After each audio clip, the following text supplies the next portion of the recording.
buying your first home and you want to know who's paying the closing costs? Well, that can be split between the buyer and the seller. And I'll give you some details in just a moment.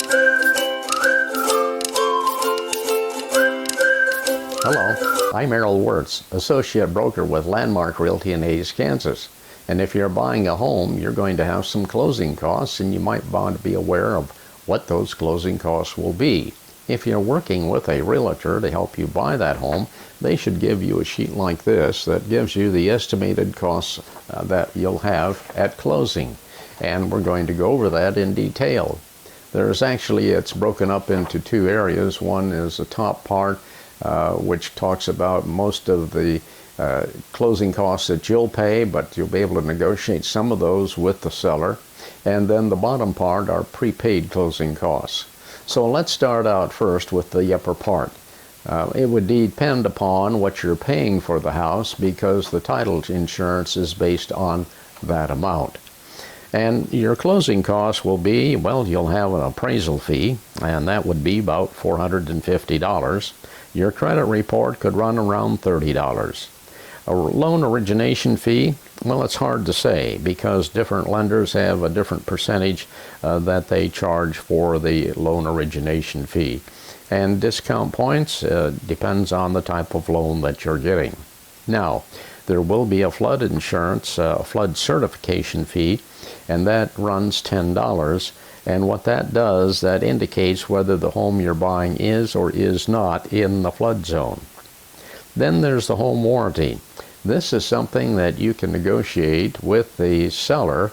If the home is an older home and the furnace and the air conditioner and water heater kind of look like they're on their last legs, you might want to ask for a home warranty. These are limited home warranties, and they'll pay for the replacement of water heater, furnace, and air conditioner, and they have a deductible of $100 for each incident that you might call on the warranty.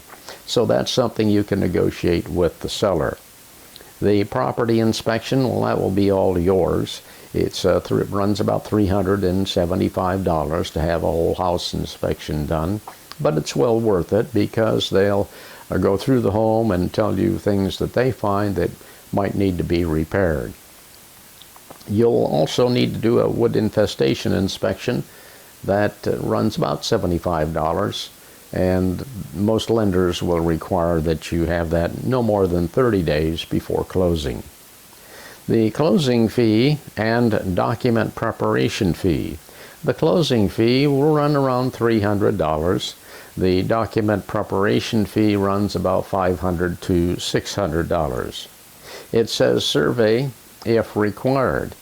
In Hays, Ellis, and Victoria, these are all platted areas, and the title company doesn't require to have a survey there. But if you happen to be buying a property out in the country and it's not been platted, then they may ask for a survey to be provided. And that would be something where you could split the cost with the seller, or have the seller pay for all of it. Then the title insurance and mortgage policy. The title insurance is based on the amount that you're paying for the home, and it's prorated. The higher price the home, the higher price the title work. And you can ask to split this with the seller. They pay half and you pay half, but I've seen some instances where buyers have asked that the seller pay all of those costs. And then there's a mortgage policy, and this is for the lender. That runs about $100. There is no Kansas mortgage registration tax anymore. The document recording fees to record the deed is about $38, and then the mortgage, depending on how many pieces of paper that the mortgage is, you can be paying anywhere from $350 to maybe a little over $400. And then under that, you'll notice it says other. Other could be that maybe you would like to have a radon inspection done of the homes to see if there's any radon gas that's escaping into the home. And this kind of test runs about, well, they run about $90 to $150 depending on who you get. So these are the things that the total estimated closing costs that you would pay. And some of these issues, as I said before, can be negotiated with the seller. I've seen some instances where the seller has paid up to $5,000 in closing costs to help sell a home. Now, there are prepaid closing costs, and as we look at those, there's the homeowner's insurance.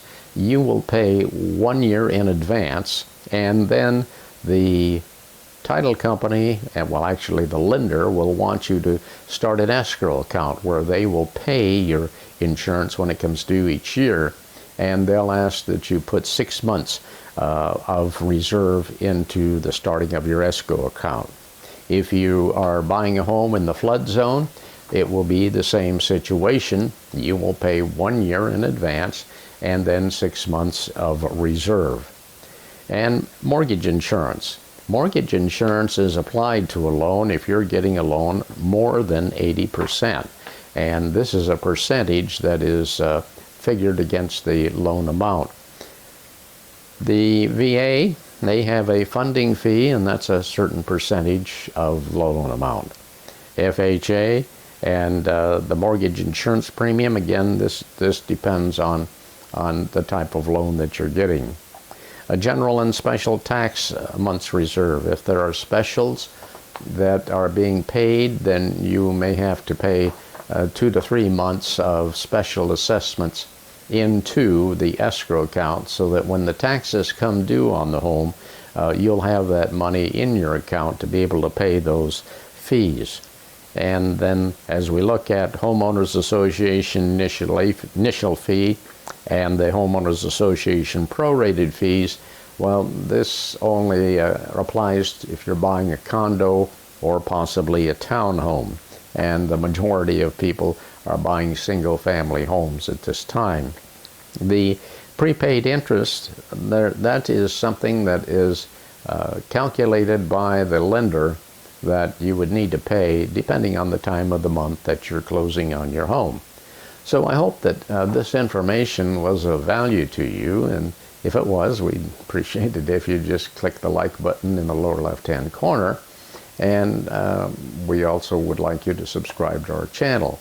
And I want to thank you for watching, and we'll be back next week with more information about living in Hays, Kansas. Thanks for watching.